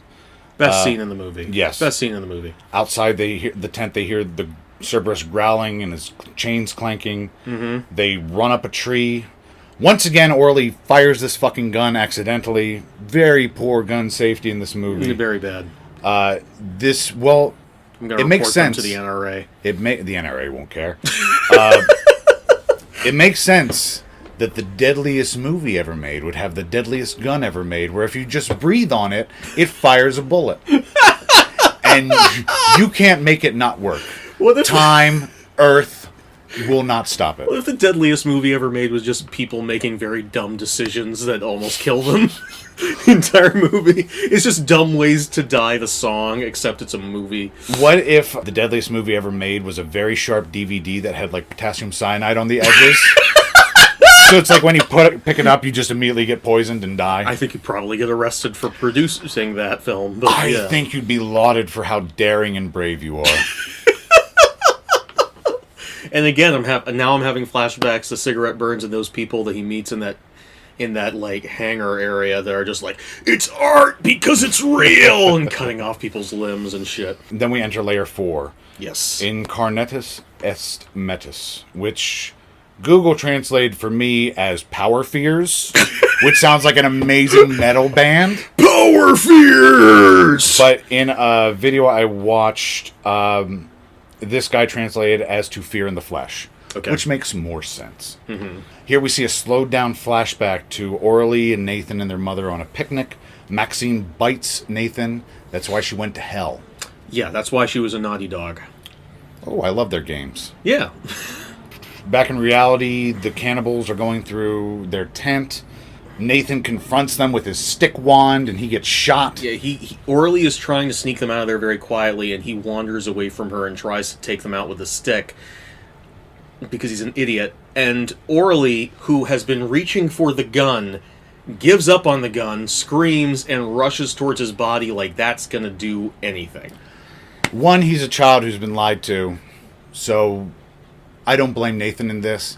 What I do blame is the writers for ripping off the ending of Crash, where a girl is given, like, an invisible magic cape by her father that will apparently protect her from anything.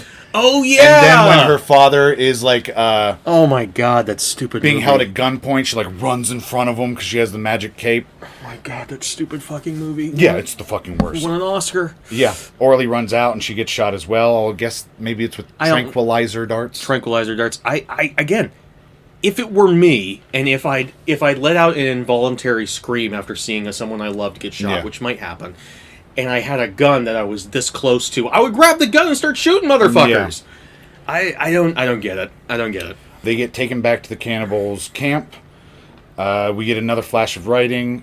Nihil pretiosis veritat. Nothing is more precious than truth. Adding into the theme of lies and what is real, what isn't in the movie. Mm-hmm. The cannibal in the white briefs puts on his antler hat, which I wish the antlers were bigger. Yeah. They're very scrawny. Yeah, and there's this tracking shot of him walking through their little junky garage thing, which I think was intended to add suspense of this like creepy weirdo walking around being creepy and weird, but it just kind of felt like it was taking up space. Yeah, and by this point, I was over the movie. You were over it? Yeah, once the cannibals came in, it became much more...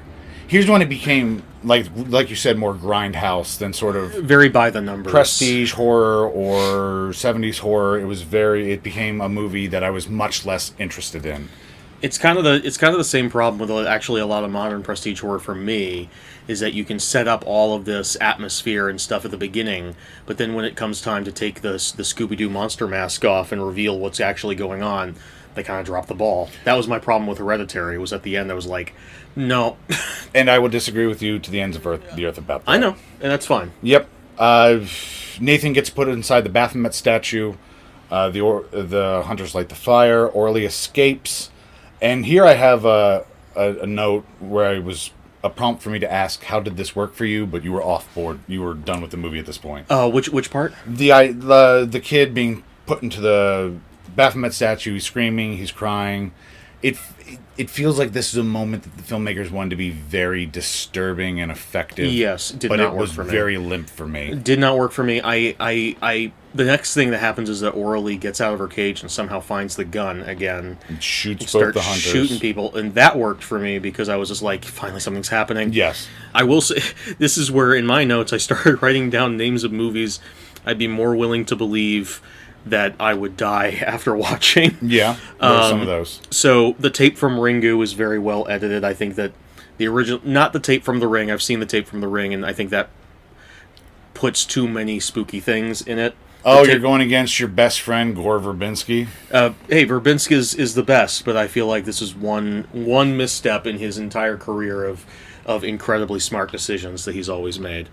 But yeah, if you're watching Ringu, The tape from that, I definitely believe that I would die from watching that. That tape is great. I believe that I would probably die. I still think that I'm going to die for having watched Meet the Hollowheads. I have a much more respectable place in my heart for Meet the Hollowheads than you do. At the very least, I feel like I'm going to get like slime coming out of various orifices, get an inconvenient curse, as you were putting it. And I definitely believe that I am going to die from having watched Twin Peaks: The Return. And I think that it's going to come very suddenly out of nowhere. I'm going to scream, and then the lights are going to go off, and then someone's going to turn the lights back on, and I'll just be gone. And no one will ever see me again. Orly takes Nathan out of the Baphomet statue, and he's just covered in soot. Which is not how cooking works. It's ash from the Japanese guy. They didn't clean it out. They don't seem like very hygienic people. They're not, yeah. Now we enter layer 5, Abyssus, which just means like hell or the abyss or whatever. And this time we see the black hand of Ike touching the page, which would be a much cooler detail if either of us were still engaged with this movie. Yeah. Nathan's just wandering around. He sits down, cries a little bit. He finds a chain, the chain that we've been hearing clanking. Yes. And it's actually attached to a dog, a husky-looking pup. Who stepped in a bear trap. Yeah, well, it's not a bear trap, but it is some sort of trap. Bear traps have the teeth. I thought this one had the teeth, because the dog was bleeding. Yeah, but it can still bleed from the impact and the fractured bone. And oh, okay. I don't think it was a bear trap. It was a bit small. Okay, well, it was some sort of illegal hunting trap. It was a trap. Nathan frees it. The dog looks off. They exchange a look, which I assume was very meaningful to the filmmakers. Sure. I cannot discern a meaning. Yeah. And this seems to be an ending that is showing, hey, it was all fake. Yeah. It was all in your head the entire time. And we indeed cut to the end credit. Or it could be an idea of like, he set this dog free, and in a way he's setting Maxine free from the hell that she's not actually in, although maybe she is. Sure. You could interpret it either way, and it goes to the end. Yeah, and then Nathan suddenly smiles, freeze frame, the end. And then suddenly the movie keeps going for some reason. And it's like not a post-credit scene, it's like an entire extra part of the movie. It's more movie. It's just more movie. We see a black screen with the yellow outline of a triangle. Orly is running around trying to find Nathan. Yes. And a black outline of the triangle, very faint, stays on screen, which I sort of liked. Yeah. And then there are demons in the trees. Yep, there are demons in the trees. They're chasing Orly. Back in the tent, she desperately burns the books and tries to fill in the pit.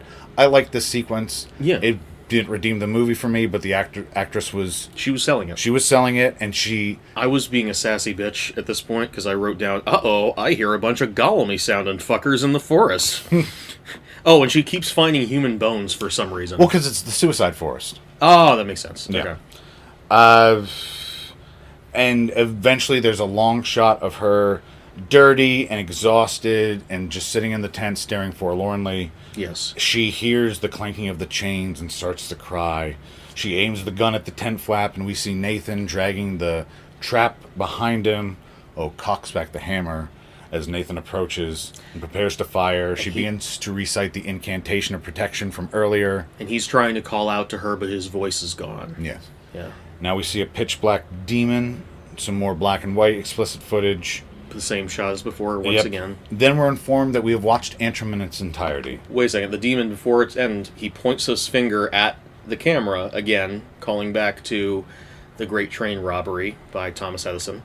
Points it at the camera, and then there is a brief shot of him upside down, which the article that you sent me posited is a reference to the end of Dante's Inferno, where after finding the devil, they climb down his body and end up on the surface of the earth, climbing up his legs. Interesting. Seems like a reach, but I thought I would mention it. I mean, it's possible. Like, I think there was some vague influence by Dante's Inferno, but I don't know that it extends past hell having layers. I started to look into it more, looking into Dante's Inferno and what the different layers were, and just gave up really quickly, because no. I told you it was a fool's errand. Yeah, you did. End credits, and now there's still more movie. Somehow. During the end credits, we get more documentary footage. We're told that the film contains binaural beats, which can cause emotional reactions. Also... Which is something that I've been researching recently. Well, not research, but if you guys... if anybody out there follows the YouTube channel Glam and Gore, which is ostensibly a makeup channel, she's been doing videos recently about conspiracy theories that she finds interesting. And one of them, which is probably real, well, it's definitely real, are binaural beats and different sounds that cannot be heard with the naked human ear, but can cause people to panic or freak out. And the conspiracy element is whether or not the military and police forces are using them on their citizens during the Black Lives Matter protests. They probably are. Be safe, everybody. But yeah, so that part of it was deeply fascinating to me, and I would love for someone to tell me whether or not those are actually in the movie, because I don't think that they affected me at all, unless that was what was making me pissed off. But What a great move. what a great That's some fucking 4-dimensional chess right there. they added in some extra layers, and I was just like, I don't know why, but this movie's pissing me off. God, I want to riot. Where's a pregnant lady? Let me trample her. I'll tell you what the effect is. It's pissing me off. We're told that in the occult, the triangle is a summoning symbol. Yep. The symbols we saw are also associated with the demon Astaroth, as we mentioned. Yes. And the last thing we get is someone talking about the power of belief and how if you believe in something very strongly, it could become real. Hanging a lampshade on the themes of the movie. Yes. Or hanging a lantern, I suppose, I meant to say. And that is Antrum. Any final thoughts on Antrum? I don't like to be negative. And It's fine. What a waste of time. Like, there are some legitimately good moments in this movie, but for every one of the good moments that we mentioned, I could point to another movie that did it. Yeah. And in some instances, that's like, sure, steal like an artist, that's fine. But like, if everything else in your movie is crap, there's no point in me sitting through it. I would much rather sit through any of the Exorcist movies, or like an actual Grindhouse film. Yeah. Or Cigarette Burns for the 4th or 5th time. Like, I couldn't get anything out of this film. Gotcha. For me, it was a boring waste of my afternoon. Still glad I saw it, because I was genuinely intrigued, but yeah, I can't recommend this film. That's fine. Yeah. I still give it a weak recommend. I think there's enough good in there to justify about an hour and a half of watch time. Sure. It's not essential in any way. No. But there are some good moments. It's not worth it, but it's not, you could watch worse things. Yeah. And the thing that bothers me whenever I say something like that is I might think it. I'm being honest, but like I have made movies, and so I know what it feels like to put something out there. Yeah. And it always like makes me a little bit upset to say that about somebody else's work. I don't feel that Antrum was a super personal thing. Okay. I believe that people put effort into it. Sure. But I don't think this was a passion project of somebody's, unlike Meet the Hollowheads, which, according to the production definitely diary, a passion project. was a very, very... The people who made it and believed in it intensely. Yes. Next week, for episode 10, we are going to watch my favorite film of all time. And one of the most influential films on me as a movie watcher, Repo Man from 1984. Not Repo Men. Nope. Not Repo the Genetic Opera. No. Alex Cox's directorial debut, Repo Man. Has Alex Cox made anything else I know of? The movie Sid and Nancy?